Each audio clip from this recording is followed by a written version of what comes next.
అదే RTV app. వార్తల్ని క్షణాల్లో చదివే అవకాశం ఉంటుంది. ఒక న్యూస్ పేపర్, ఒక టెలివిజన్ ఛానల్ మీ చేతుల్లో ఎప్పుడూ ఉంటాయి. ఆర్టీవీకి స్వాగతం. నేను మీ శ్రీనివాస్. పార్టీ కోసం, పార్టీ అధికారంలోకి రావటం కోసం కష్టపడిన ప్రతి ఒక్కరికి ప్రాధాన్యత ఇస్తుంది అనడంలో ఎటువంటి అతిశయోక్తి లేదు. అందులో ఎప్పుడూ ముందుంటుంది కూటమి ప్రభుత్వం.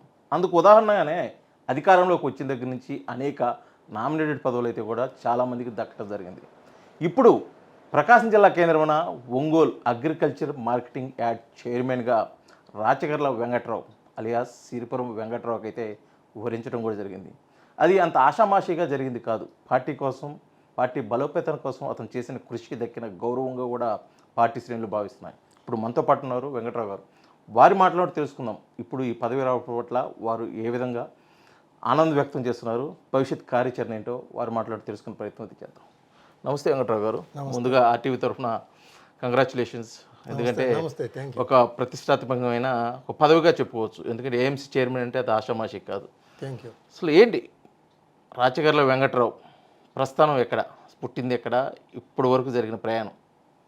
అక్కడే అంటే మన జనార్దన్ రావు గారి ఊరు మా ఊరు పక్కనే, అంటే 1 కిలోమీటర్ దూరమే. అక్కడే నా 10th క్లాస్ వరకు అక్కడే చదువుకోవటం. అక్కడి నుంచి తర్వాత ఒంగోలు ఇంటర్మీడియట్ చేరటం. అప్పటి నుంచి కూడా ఇంటర్మీడియట్, డిగ్రీ, ఇక తర్వాత మ్యారేజ్ ఇక్కడే అంతా ఇక ఒంగోలులోనే ఎక్కువ ఆల్మోస్ట్ ఇక్కడే ఉండటం జరిగింది. ఈ క్రమంలో అప్పుడు ఇంటర్ చదివేటప్పుడు నేను యాక్చువల్గా పిఎస్ఎఫ్, మాకు తెలుగుదేశం పార్టీ అనుబంధంగా ఒక స్టూడెంట్ యూనియన్ ఉండేది. అది జాడా కోటేశ్వరరావు గారు స్థాపించింది. దాంట్లో యాక్టివ్గా తిరిగేవాళ్ళని. అప్పుడు ఇంటర్ కాలేజ్ చైర్మన్గా పోటీ చేసి గెలవటం జరిగింది. ఇక నా క్రమంలో అట్లే తర్వాత డిగ్రీలో ఆ విధంగా తెలుగుదేశం పార్టీతో బాగా అనుబంధం ఏర్పడింది. ఆ విధంగా రాజకీయాల్లో చేరటం జరిగింది. అసలు ఎలా ఫీల్ అవుతున్నారు? ఇప్పుడు ఏఎంసీ చైర్మన్ అంటే ఏఎంసీ చైర్మన్ పదవి కోసం చాలామంది రేస్లో ఉన్నారు, కానీ వెంకట్రావు గారికే వరిచింది. అసలు ఎలా ఫీల్ అవుతున్నారు? హ్యాపీ ఫీల్ అవుతున్నాను. ఎందుకంటే చాలా సంతోషంగా ఉంది.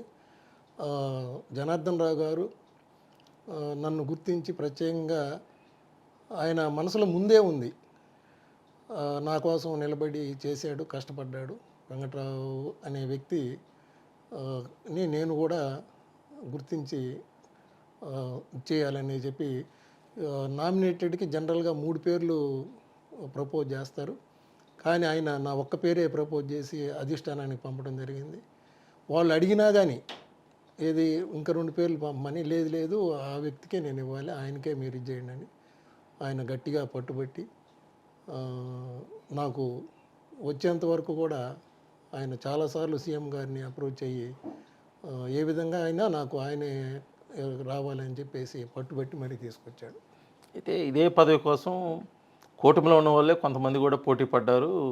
చాప కింద నీరులాగా వారి ప్రయత్నాలు వాళ్ళు చేశారు. కానీ చివరికి పదవిని అయితే వెంకటరావుని ఊరిచ్చింది. ఆ ప్రయత్నాలు జరిగినట్టే నిజమేనది? జరుగుతాయి. జనరల్గా ఏ పార్టీలో అయినా పదవిని ఆశించే వాళ్ళు చేసే పని అదే కదా. అంటే వాళ్ళు ఏంది, వాళ్ళ ప్రయత్నాల కోసం యువతలో జనరల్గా ఏంటంటే మంచి వాతావరణంలో జరగాలి. అంటే కాంపిటీషన్ వాళ్ళు కష్టపడి ఉంటే వాళ్ళకి వస్తుంది. కొంత నేను కష్టపడి ఉంటే నాకు, ఎవరైనా కష్టపడాలి, కష్టపడి పార్టీని లో నిబద్ధత పాటించి వాళ్ళకి రావాలి. కానీ ఎదుటి వాళ్ళ మీద బురద జల్లి అది మన నీ చొక్కా బురద ఉంది, నా తెల్లగా ఉందంటే అది కరెక్ట్ కాదు కదా. ఆ విధంగా ప్రయత్నాలు అయితే చాలామంది చేసి ఉన్నారు. కానీ ఎన్ని ప్రయత్నాలు చేసినా జనార్దన్ రావు గారు మాట అంటే మాటే, చెప్పిన మాట ప్రకారం ఆయన నేను అనుకున్నది చేయాల్సిందే, మంచి పని కాబట్టి అది చేయాల్సిందే, జరగాల్సిందనే దీంతో ఆ పదవిని నాకు ఇప్పించడం జరిగింది. అంటే ఒంగోలు శాసనసభ్యులు దామచర్ల జనార్దన్ రావు గారికి మీకు అంటే ఎలాంటి అవినాభావ సంబంధం ఉంటుంది? అంటే పొలిటికల్గా ఎలా ఉండేవాళ్ళు, మీతోటి ఏదైనా మాట్లాడటం కానీ, మీరు అతనికి ఏమైనా చెప్పడం కానీ, ఎలా ఉండేది మీ మధ్య? బాగుంటాయి. జనరల్గా ఎప్పుడు కూడా పార్టీకి సంబంధించిన కార్యక్రమాలు చర్చించుకుంటుంటాము. అదేవిధంగా ఎలక్షన్కి సంబంధించిన కానీ, అభివృద్ధి గురించి కానీ ఎప్పుడైనా ప్రతి సందర్భంలో కూడా అవకాశం ఉన్నప్పుడల్లా చర్చించుకుంటాము. ఆయన మనం మంచి సలహాలు చెప్తే ఖచ్చితంగా ఆయన తీసుకుంటాడు, దాన్ని ఆచరిస్తాడు. ఏదన్నా ఉంటే దాని మీద చర్చించి కరెక్ట్గా మంచి ఆలోచన చేయాలని ఎప్పుడు కూడా ఆయనకి అభివృద్ధి చేయాలి పట్టణాన్ని, అదేవిధంగా శాంతి భద్రతతో అన్ని కంట్రోల్లో ఉండాలి, బాగుండాలనే అభిప్రాయంతో ఆయన ముందుకు తీసుకెళ్తుంటాడు. అయితే గతంలో మీరు కొంతకాలం మాజీ మంత్రి, ఇప్పుడు జనసేనలో ఉన్నాడు, బాలినేని శ్రీనివాసరెడ్డి గారితో కూడా ట్రావెల్ చేశారు. ఆ బాలినేని శ్రీనివాసరెడ్డి గారితో ట్రావెల్ చేయటం, ఇప్పుడు దామచల జనార్దన్ గారితో ఉండటం, ఈ రెండింటికి మధ్య మీరు వ్యత్యాసం గమనిస్తే మీరు ఏం చెప్తారు? నేను ఖచ్చితంగా చెప్తాను, 100% 100% ఆయనకి ఈయనకి అసలు సంబంధమే లేదు. అతను ఎంతసేపటికి అతనికి వ్యక్తిగత ఎజెండా, వ్యక్తిగతంగా ఏ విధంగా చేయాలి, ఎలక్షన్లో ఏ విధంగా గెలవాలి, గెలిచిన తర్వాత ఇక వాళ్ళ జనం వాళ్ళ కర్మ వాళ్ళది. ఆయన మనకు తెలిసిన విషయమే, ఎప్పుడు కూడా గెలిచిన తర్వాత నెలకో 2 నెలలకో ఒకసారి రావటము, పలకరించిపోవటము, ఆ జేబుల్లో కొంత అమౌంట్ పెట్టుకుంటాడు, ఆ అమౌంట్ ఇస్తూ ఉంటాడు, వెళ్ళిపోతాడు. అభివృద్ధి గురించి వాస్తవంగా ఆయన ఆలోచించినా అదే తెలుస్తుంది. ఆయన మాజీ ముఖ్యమంత్రి గారికి దగ్గర చుట్టము, 2 సార్లు మినిస్టర్ చేశాడు, 5 సార్లు ఎమ్మెల్యేగా చేశాడు. ఒకసారి 14 నుంచి 19 వరకు చేసిన దామచల జనార్దన్ రావు గారు ఎంత అభివృద్ధి చేశాడు, ఆయన 5 సార్లు ఎమ్మెల్యేగా చేసిన ఆయన ఎంత అభివృద్ధి చేశాడో ఒకసారి ఒంగోలు ప్రజలు గమనించారు. కనీసం జనార్దన్ చేసిన 5 సంవత్సరాల తర్వాత అయినా అప్పటికైనా ఆయన మేల్కొని, అంటే ఆయనకు ఇది లేదు, అభివృద్ధి చేయాలా, అభివృద్ధి పరచాలనే ఆలోచనే ఉండదు. ఆయన ఎంతసేపటికి ఏంటంటే జనం డబ్బులు ఇస్తే ఓట్లు వేస్తారు, గెలుస్తామనే ఆలోచన తప్పితే అభివృద్ధి చేయాలని ఆయనకి లేదు. జనార్దన్ రావు గారు అట్లా కాదు, ఆయన ఎప్పుడు కూడా అధికారులతోటి సమన్వయంతో ప్రజలతోటి మమేకమవుతూ ఎప్పుడు కూడా అభివృద్ధి చేయాలని అదే ఆయన నినాదం.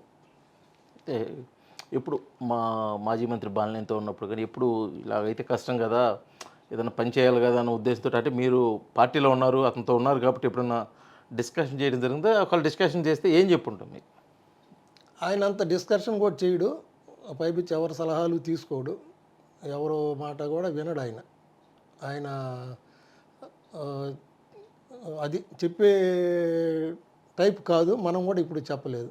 అదే ఇప్పుడు ఉన్న శాసనసభ్యులు దామచల జనార్దన్ గారితో కూడా ఇదే విషయం, ఏదైనా డెవలప్మెంట్ విషయం కానీ లేకపోతే ఏదైనా ప్రజల సమస్యల విషయం కానీ ఇప్పుడు మాట్లాడినప్పుడు ఈయన ఎలా రెస్పాండ్ అయ్యేవాళ్ళు? ఖచ్చితంగా మంచి ఉంటే జనార్దన్ రావు గారు దాన్ని 100% స్వీకరిస్తాడు. మనం చెప్పిన విషయం కరెక్ట్ అయితే దాన్ని చేయాలా, ఇంప్లిమెంట్ చేయాలా, బాగుంది అనే ఆలోచన దాన్ని స్వీకరిస్తాడు.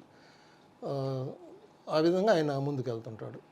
అయితే ఒక చిన్న సంఘటన, 2024 ఎన్నికలకు ముందు జరిగిన ఒక సంఘటనలో అప్పటి వరకున్న వెంకట్రావు కాస్త ఒక మంచి స్థాయికి వెళ్ళిపోవటానికి అదొక ప్రధాన కారణమైంది. ఆ కారణం ఏంటంటే ఒంగోలు రిమ్స్ హాస్పిటల్లో జరిగిన ఒక గొడవ. ప్రచారంలో భాగంగా ఒకరిపై ఒకరు దాడులు చేసుకున్నాం అన్న ఒక నెపంతో గాయపడిన వారిని పరామర్శించడానికి వచ్చిన ఇప్పుడు ఉన్నటువంటి ఒంగోలు శాసనసభ్యులు దామచల జనార్దన్ గారిపై దాడి చేసిన సమయంలో వెంకట్రావు బలంగా నిలబడ్డాడు. అసలు ఏం జరిగింది అక్కడ? అది అక్కడ మన సుజాత నగర్లో మోహన్ అని మా తెలుగుదేశం పార్టీ నాయకుడిని అక్కడ కొట్టడం జరిగింది. వైసీపీ కార్యకర్తలు దౌర్జన్యం చేసి అతన్ని కొట్టడం జరిగింది. ఆ క్రమంలో ఇప్పుడు దామచల జనార్దన్ రావు గారు, మేము అందరం కూడా పార్టీ క్యాడరు అక్కడికి వెళ్ళాం.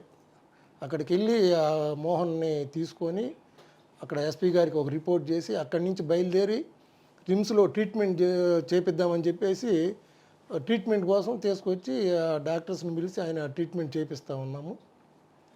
ఈలోపు అనవసరంగా కారణం లేకుండా ఏమీ లేకుండా ఒక దౌర్జన్యకాండ చేయాలని చెప్పేసి ఆయనకి 60 ఏళ్ళు దాటినవి, 5 సార్లు ఎమ్మెల్యేగా చేశారు, 2 సార్లు మినిస్టర్గా చేశాడు అనేది కూడా ఆలోచించకుండా వాళ్ళందరికీ ఫోన్లు చేసి ఆ టైంలో ఎప్పుడు నైట్ 9-10 గంటలైంది.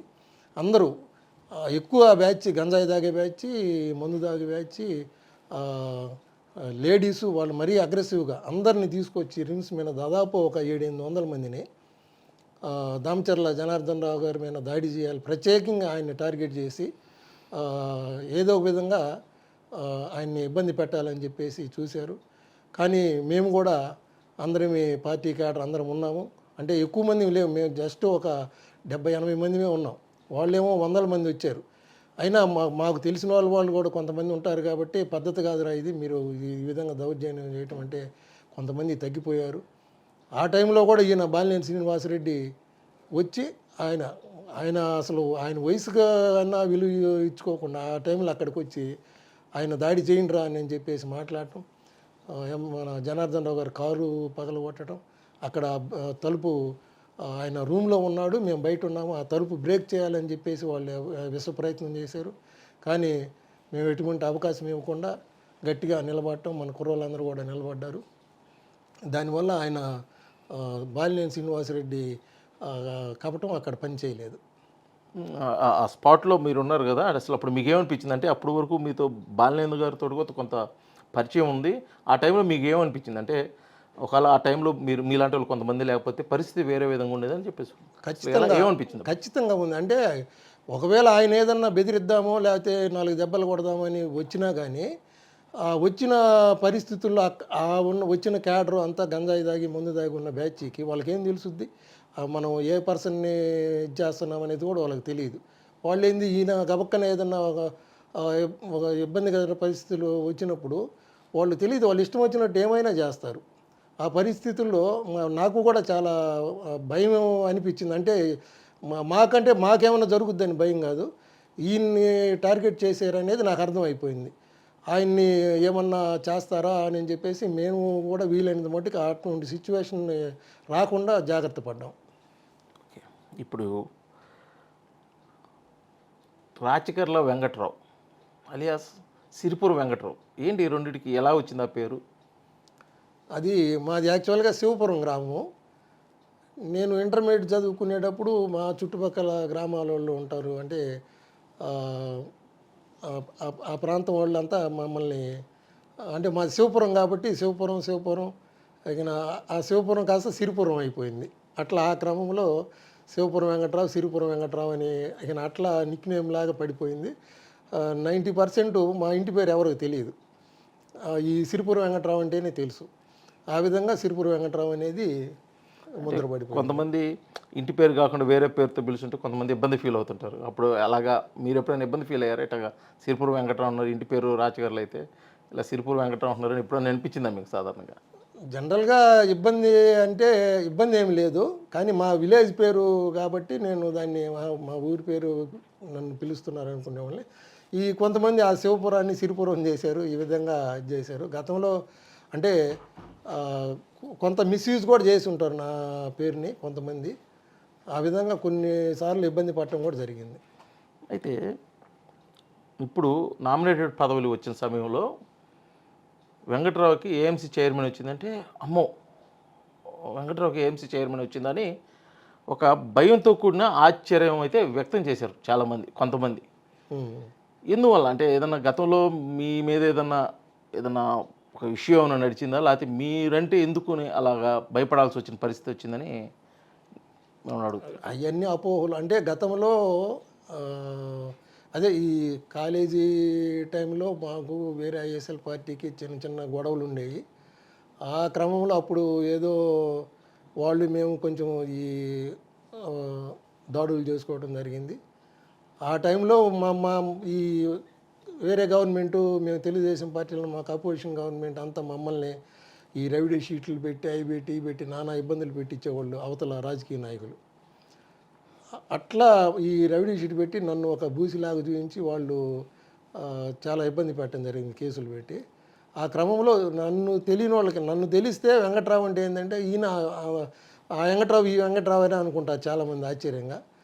తెలియని వాళ్ళు ఏంటంటే ఏదో ఊహించుకుంటుంటారు. ఇది ఒక మాట. ఇప్పుడు ఏఎంసీ పదవి బాధ్యత అయితే వచ్చింది, అది ఒక బాధ్యత పదవితో పాటు. ఏ విధంగా ముందుకెళ్ళబోతున్నారు? ఎటువంటి అభివృద్ధి కార్యక్రమాలు చేయబోతున్నారు అగ్రికల్చర్ మార్కెటింగ్కి?